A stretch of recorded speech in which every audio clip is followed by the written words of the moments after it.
How has your emotional history affected the tension in your mind?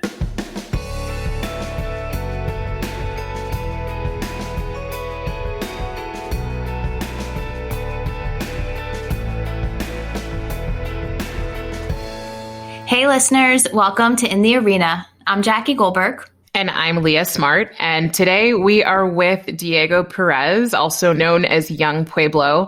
We talked with Diego actually back in November and got to interview him about his own journey and his first book, which was self-published in 2017 and then reissued again in 2018 called Inward. And Diego is coming out with a second book called Clarity and Connection that we cannot wait to talk to him about. Both books are just full of so much wisdom and also poetic and creative and beautiful and artistic. And so, Diego, thank you so much for being here with us today. Thank you so much, Leah and Jackie. It's nice to be here again. I feel like our last conversation was not too long ago, so it's nice getting to regroup and huddle together again. Yeah. And it's such a privilege to have received your book before its publication date. It's coming out on April 27th, 2021. It will be in stores for you to buy and order online, but just amazing to kind of continue this journey with you. Leah and I absolutely loved this book. I mean, we loved Inward, and just to be able to read the second piece from you and going a little bit deeper on some of these topics, really just walked away with a ton of knowledge, a ton of inspiration, especially as it relates to relationships, which I'm excited. We're excited to talk to you about. But, just to kick us off, curious, what felt different for you when writing Inward versus Clarity and Connection? As soon as I started, I felt like I was in a really different place. I started Clarity and Connection pretty soon after Inward was re-released, this for the second edition when it was in bookstores. But when that first series, when I first started writing, because Inward has pieces from 2015, 2016, things that I wrote when I was really just first starting off. And it's really a compilation of all the best stuff that I created from, I think 2014 to 2017. And then Clarity and Connection is basically the best stuff that I've written since 2018 to now, and also with a bunch of new things that I've never released. So what I noticed immediately off the bat was that I wasn't writing in as a minimalistic format as I originally was. The pieces, I was giving myself a lot of freedom to just write a little more, to say a little more. If I really wanted to do justice to the topics that I wanted to write about, I needed to just allow myself the freedom to more deeply go into them.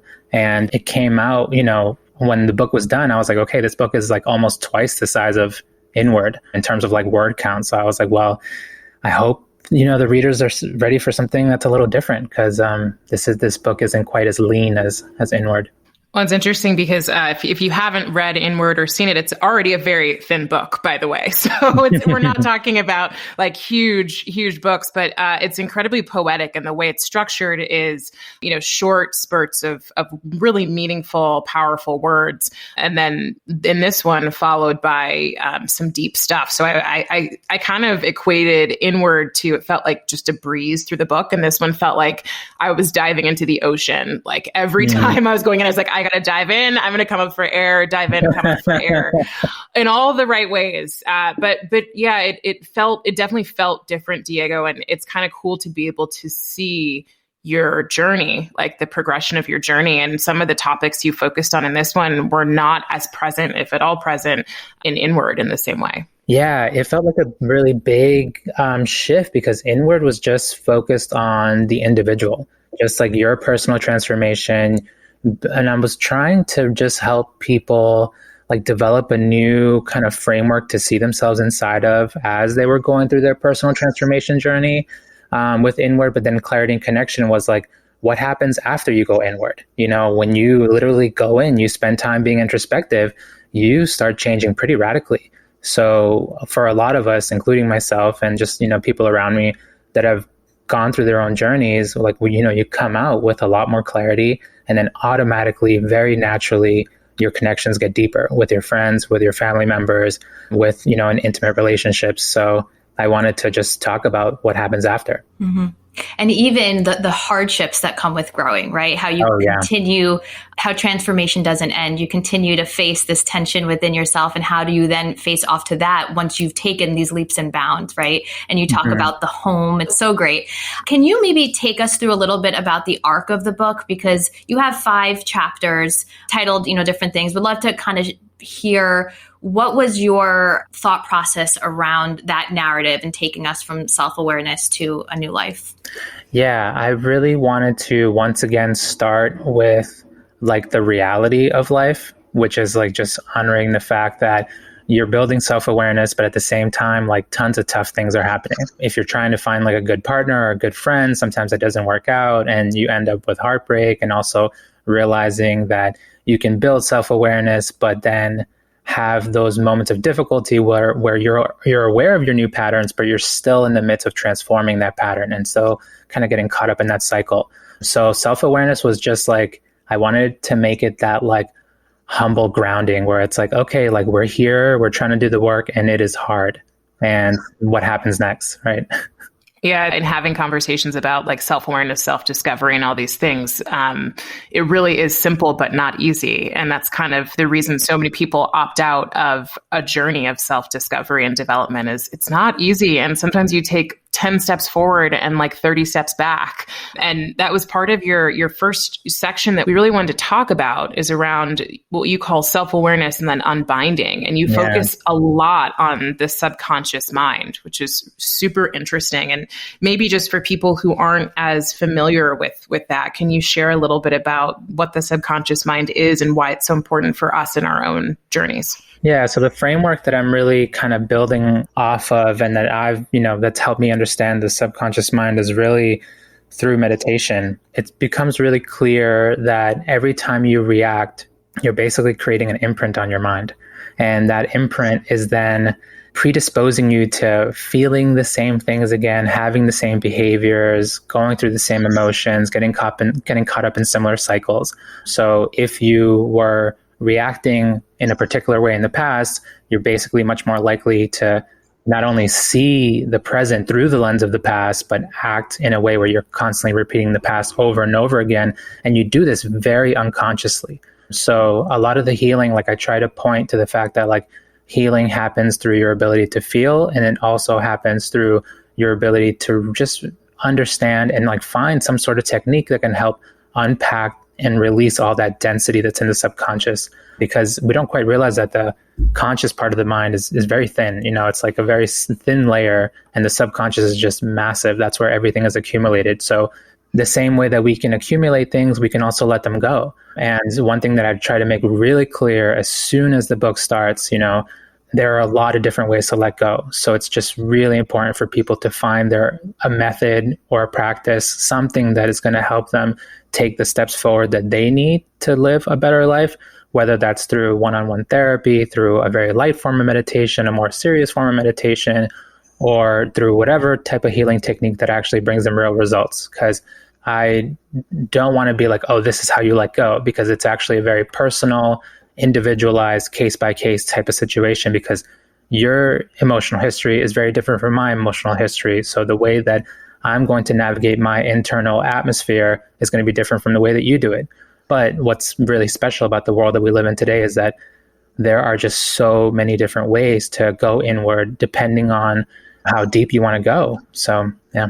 What you do beautifully is remove any dogmatic kind of need to, you have to meditate or you have to do this, right? In order to live a great life. And I think that's what pushes people away from a journey like this, is feeling like there is a prescribed thing that you need to do. And if you're not doing it, then you're not in this space, right? You're not doing the healing work right. And I think that's part of, when you think about the inward journey, it really is, it's a mental and spiritual journey. And part of, what you're talking about that really got to me and touched me is that I'm someone who believes that we can all find different ways to access our own development and growth, whether that be spiritual or personal. And so I think in the millennial generation, particularly, a lot of us don't want the same dogma that religion has brought in the past, or maybe some that we've experienced, like divinity scars we've had. And what you're doing is essentially saying, don't worry about that.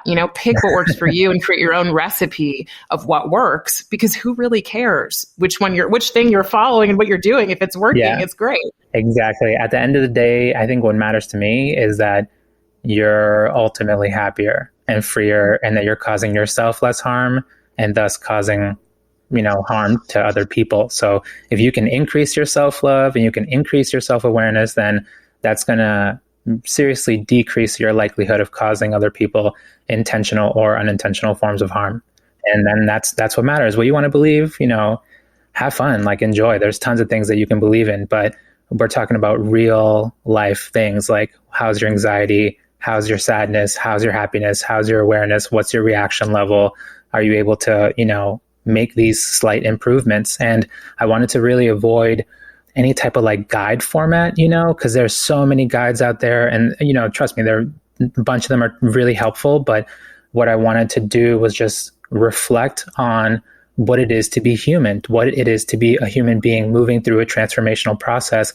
And even if, we don't meditate the same technique, or, you do therapy and I meditate, there are still going to be commonalities and struggles that we're all going to cross as we're going into like deeper thresholds of more self-awareness and more love for ourselves, and, all that good stuff that we're trying to really cultivate in our minds and lives. Yeah. And one thing you do extremely well in the book is really open it up and give space to people to understand that you don't need to pause your life or stop your life to heal, right? You heal while you are living your life, and the importance of presence. And I just want to read one quote on page 75 for our readers. So it says, "Throw away the idea that you need to pause your life until you are fully healed. This is a different way of being attached to perfection. Progress happens when you make better decisions in the midst of living. You can simultaneously heal your past while being open to the present." So beautiful.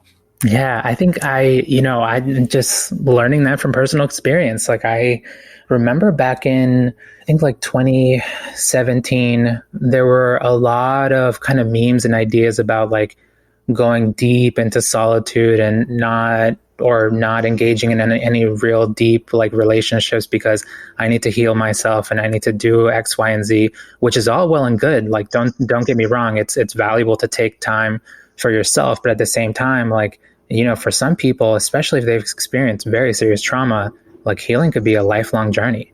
So what are you going to do? You're going to pause your life for the rest of your life? It's important to just really accept the fact that the way that you can measure your healing is like, how are you dealing with difficult situations? Like, how are you dealing with the ups and downs of life? So if you allow yourself to fully embrace life, then you can better see like, oh, I'm not quite as reactive as I used to be in these tough moments. And that's actually like a real sign of growth. And just to allow like, the organic connections that come along the way, allow them to flourish and be a part of them, because waiting for this like special moment, it's just another form of attachment. Just live your life and keep growing. There's this idea of being ready-made, right? And I think that comes a lot with our culture and our society. Yeah. It's like, I need to be perfect in order to, or when I get here, I will be enough. And it's something I think all of us fall victim to. But I wrote that next to that quote that Jackie just shared, because I'm like, oh my gosh, this is me. Like, I can't, how many times have I said to myself, like, oh, I can't do that until, right? And so this like idea of like getting into solitude, being alone, like, traipsing, across the like savannah by yourself until you're all healed and you can show back up in society is not a real thing. I love that you bring us back to this point of we still have to be in the world. And in fact, it's a gift to be in the world, and we're going to screw it up along the way. Yeah. There's a beauty in your roughness, and just accept that, you can continue like just honing yourself and, developing the things that you really want to develop, but there's no need to pause life. Just keep it going. And even taking this a step further, I mean, you mentioned just the importance of connection. I mean, life is all about relationships, right? We don't live in solitude. We are constantly interacting with others. And actually, connection is one of the things that we need most as human beings. So to be able to work on yourself and heal yourself while in relation with someone else is something you really focus on in this book. The third part is called The Love Between Us, which is really around relationships and partnerships. And a huge focus is finding someone who can give you the space to do your own healing and your own inner growth. And equally as important is that they're doing their own inner growth as well. Do you want to talk a little bit about this section? Because this was a really impactful section in terms of Leah and I were even like, wow, he has so much knowledge on relationships. Like, I feel like I can read this and this is like my Bible to having a good relationship. But can you just talk to us a little bit about it? Yeah, it's funny. I've been using that key, like, find someone who, and it's always like, it's like a signal for yourself, because it's totally proper to look for solid qualities in another individual. But at the same time, my real hope of those pieces, because I think there's like 4 or 5 of them in the Love Between Us that start with like find someone who, but the real hope of those pieces are that you're able to build that same person within yourself, so that you can mirror, like actually give those same supportive qualities to another individual, because that's the only way it's really going to work. But I wanted to really focus on like what you said. It's so important to realize that if we're going to have a beautiful, long-lasting relationship, I need to be able to realize that there's still stuff inside of me that I'm carrying that could hinder that. And similarly, I hope that my partner also realizes the same thing, that they have things that they've accumulated, moments of intense emotion that has impacted their subconscious, that it's something being held between them that they could potentially let go of.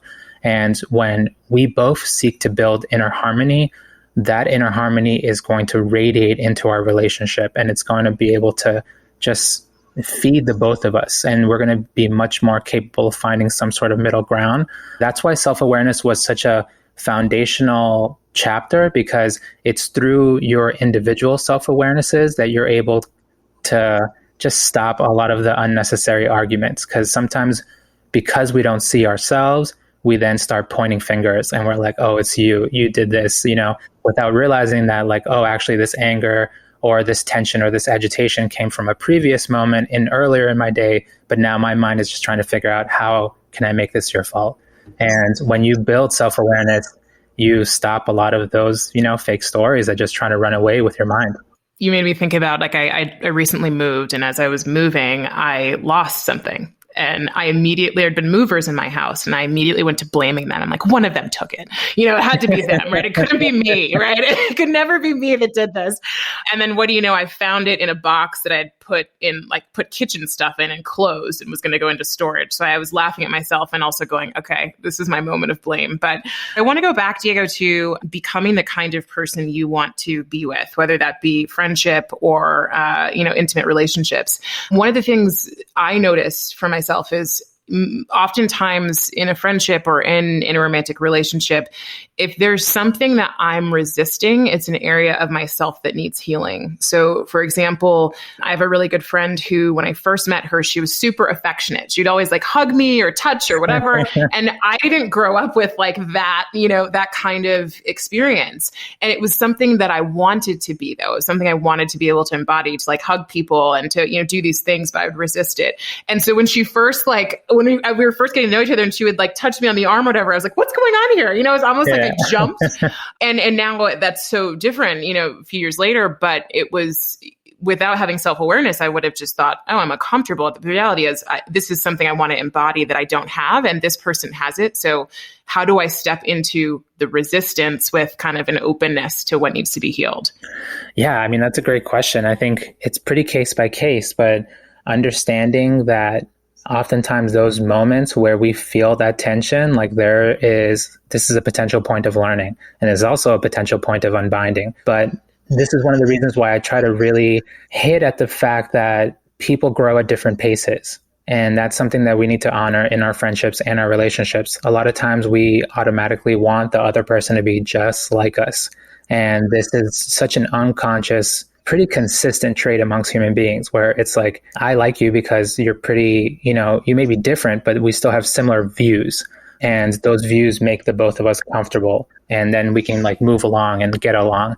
But really trying to understand that, like, and this is something that I find in my own relationship often, is like my wife and I, we just grow at different speeds, and we're both actively cultivating very different things, and we're both actively letting go of very different things that have not too much to do with each other. They're more like in relation to our own childhoods. But I think the key recipe is like patience and acceptance, and then just trying again and again, and having those little like small promises to yourself, like, I'm going to try again to do this difficult thing, and just maintaining that momentum can help, cultivate that new habit of flourishing in whatever way that you really want to develop in.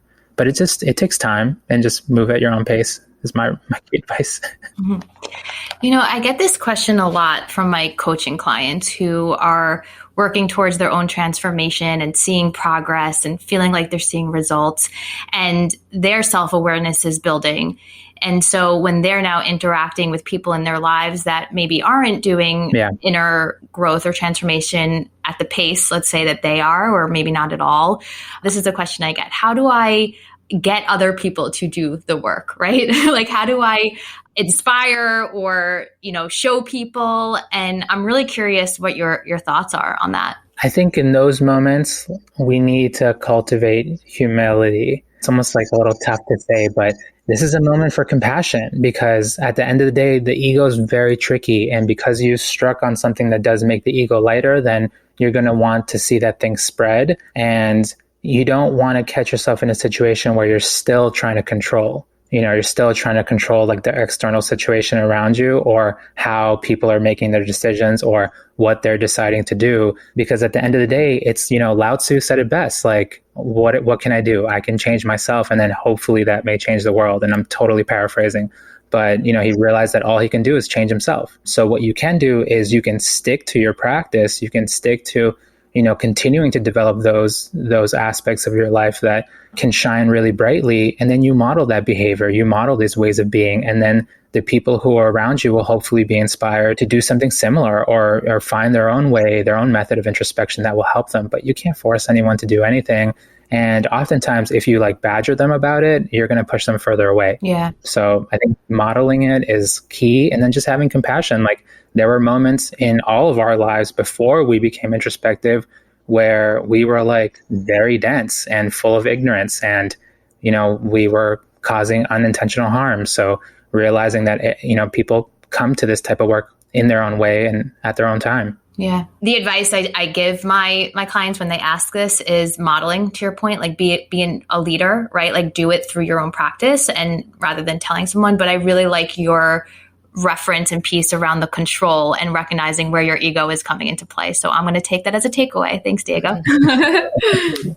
And we're going to have to find that Lao Tzu quote somewhere. I know you paraphrase it, but I kind of liked your paraphrasing because you brought it into 21st century. So I'm here for it, but we'll find it.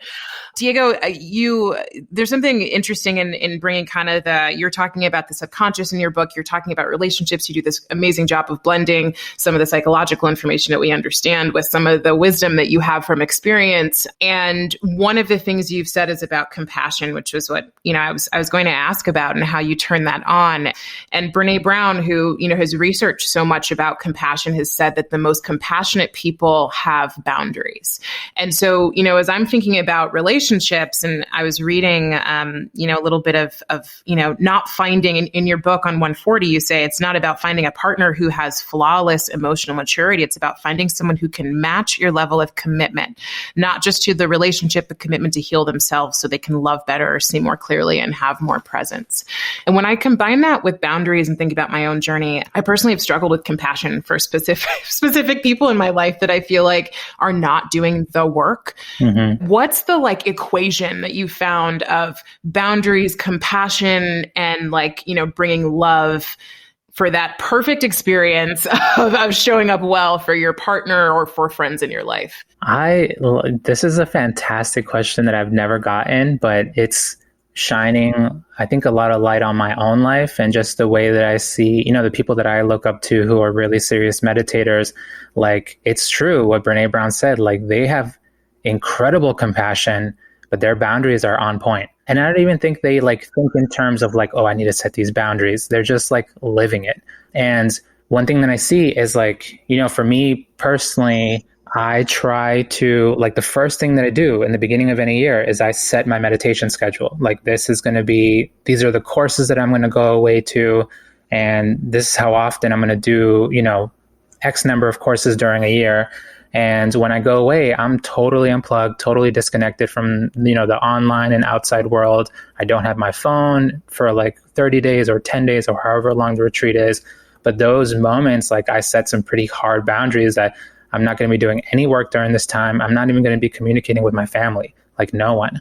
If there is like a really big emergency, then they can call the meditation center and get a hold of me.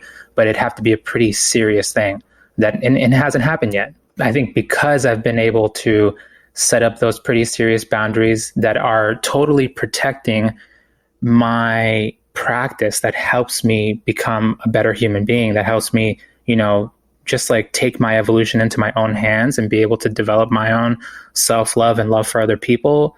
It's because that protection is really real that I can then turn around and like have a lot more compassion for my wife and have a lot more compassion just for like the simple everyday interactions that I have with other people, whether it's friends, family members, or, if I'm like at a restaurant buying something, or if I'm at the grocery store buying something, and just moving through compassion and moving through love. But it literally wouldn't be possible if I was constantly just doing things for others and never nourishing myself. Then my nourishment level would just totally deplete. And then my mind would get very agitated and tense, and I would have very little compassion for others. But it's interesting because even to like activate your sense of compassion, like where does your compassion really come from? It comes from exploring your own inner patterns. Like when you see your own patterns very clearly, that pretty naturally supports your compassion for other people, because then you're interacting with them and you see them moving through their own difficulties and their own patterning systems in their minds, and you're like, oh, I understand that. Like I see where they're coming from, and I see how hard it is, because I've seen how hard it is for myself to not only see these patterns but then move beyond them. And that just helps open the heart up a lot. But I think it's key. Like you got to have your boundaries, especially for the things that are going to nourish you. If you're not nourishing yourself, it's going to be really hard to be there, to show up for others, to give to others. So you have to walk that balance and take really good care of yourself, and then you're going to be able to help plenty of people. This is also something that I hear from clients is there's this sense like, I get it, put your oxygen mask on first before you put it on your child, right? Take care of yourself first.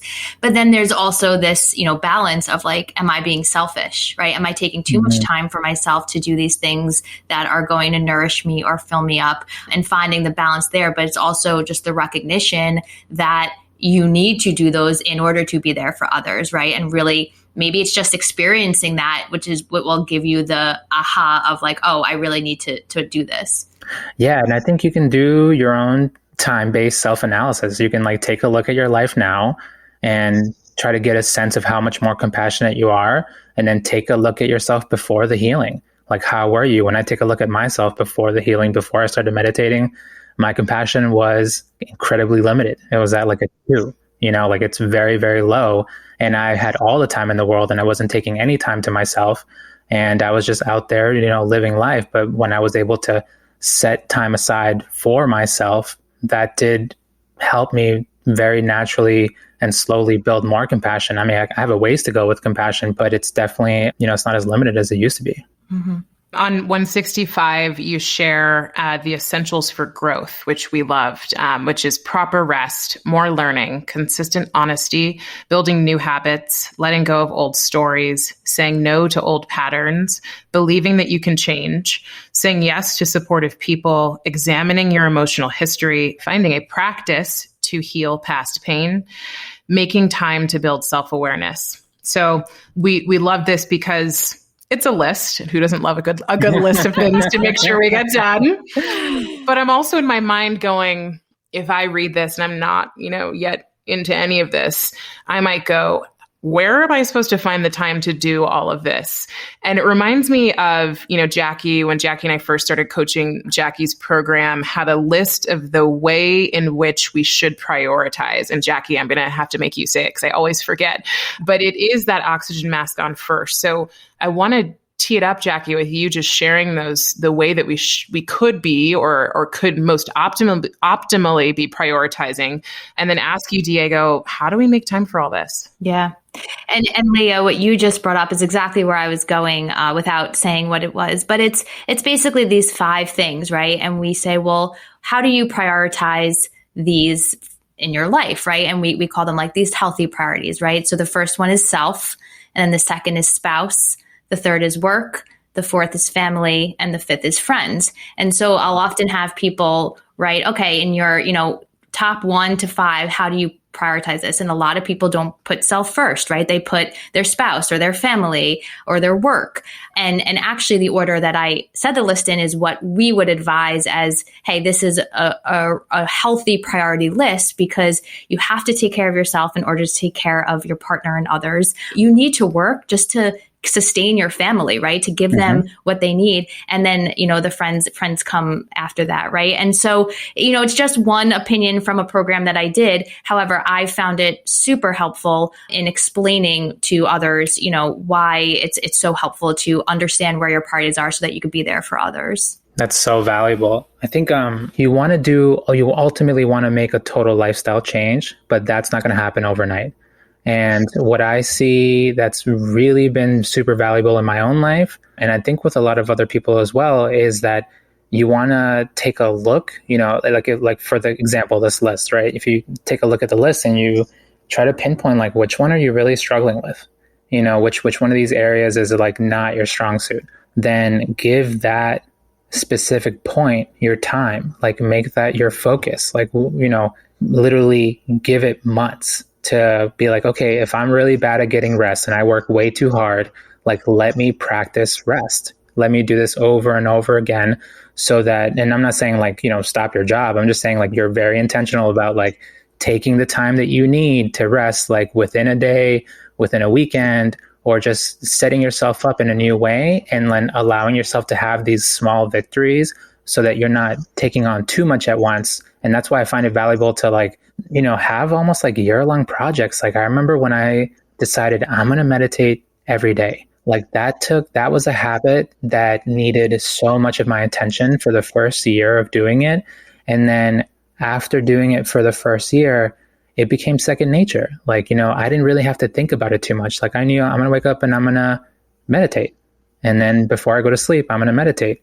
And it didn't take, like when you're trying to build a new habit or do something new and you feel like a lot of that like resistance and tension and you're like, have to like work yourself up to do it. Like after you've been doing it over and over again, that tension isn't there. And that's a lot of that is what is the energy burner, that's kind of like drying you up while you're trying to build your new self. But if you focus on just one solid thing and give it your time, then eventually it becomes second nature and you're just doing it, So, I would say like pick one or two things, give it your time and set no time limit. And then when you feel like, oh, like this is my new life, then you pick up something else and you're like, all right, this is the next area I'm going to focus in on. We were talking about compassion before, but we didn't explicitly call out self-compassion. And I think it's a really critical piece here. You had said earlier, you really wanted people to understand what happened while you're in the process of healing, right? How you can make these large leaps, but also take steps back. And there's a lot of self-compassion and grace that comes with that, right? In terms of recognizing that you don't just heal overnight or that I'm going to wait to heal to then do XYZ. And I just think this is such a beautiful page. And I really want to read it on page 180 because it touches on this point of maybe going backwards for a moment, but then recognizing actually the growth that's there. So you write, for a few days, I lost my way and the past came roaring back, covering my eyes while old impulses took their chance to reign over my mind. I let myself get caught in the hurricane of yesterday, sampling my old home, remembering its walls and limits, feeling once again all of the reasons why I decided to move on. The joy was empty and what was once fun fell flat. I could not live comfortably in a home too small for my recent expansion. I felt an immense wave of guilt for taking a few steps back. But then it hit me that re-experiencing these old patterns and ways of being was the motivation I needed to finally close the door and no longer feed the actions that could only lead me in circles. I mean, first off, that line, I could not live comfortably in a home too small for my recent expansion. Like, wow, that just hit me so much. But it just shows like we are all a work in progress, right? We are all on this journey. And there are going to be times where we take steps back. And there's also learning and growth in that. Yeah. And actually those moments when you do take a step back, they could be like that big catalyst that helps you take a huge leap forward. And I've had that in my own moments in my personal journey where I do end up doing something that I had stopped for a while. And then I'm like, oh, actually, like this feels so uncomfortable. Like I thought I wanted to do this. Like my cravings kind of like confused me into thinking this is what I wanted to do. And now that I'm actually doing it, I'm like, oh wait, this is not me. This is like, I actually don't enjoy this. And I think I'm really done with it now. And it was funny. I think I definitely had that experience when I stopped drinking alcohol once, and I took I think 4, 5, 6 months off of it. And then I started again. And then when I started again, I did it a few times and I was like, oh, like this is really not for me. Like I'm pretty done with this. And then I haven't touched it since. And that was like 5 years ago. And that's just, speaking from my own journey. But I think it happens to a lot of us where we take that step back and we're like, oh, right, this isn't for me. I'm actually in a whole new place. And now I can move forward without thinking I'm missing something. Yeah. And that's what it was for you. And you don't even need to know what it was that you were experiencing in that moment when you're reading it, but you can take that experience and put it towards yourself and look inward and understand what your thing is, right? Right. I love that you're saying it almost has to happen for us to grow. We almost have to take a step back and notice our initial reactions, right? How we would typically show up in the past to know that it's no longer our home.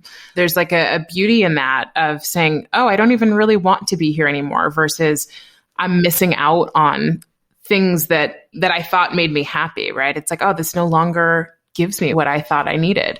Diego, as you move into, at the end of the book, you move into a new life. And one of the things that is interesting to me is, we all live in the US. We live in a society that is fairly individualistic. And there are other societies around the world that are all about the collective, right? You put yourself last. For the sake of the group. I think there's a beautiful mix. There's that point in between where, we're not hyper individualistic and we're not hyper, collectivist and societally focused. And what I think is powerful about the journey of going inward is you heal yourself because you also then become better for everyone else.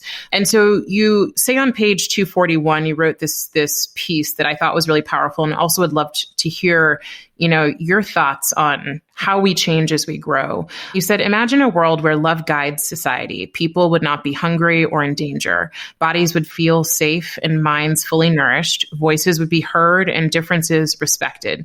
Disputes would be handled without violence or terror.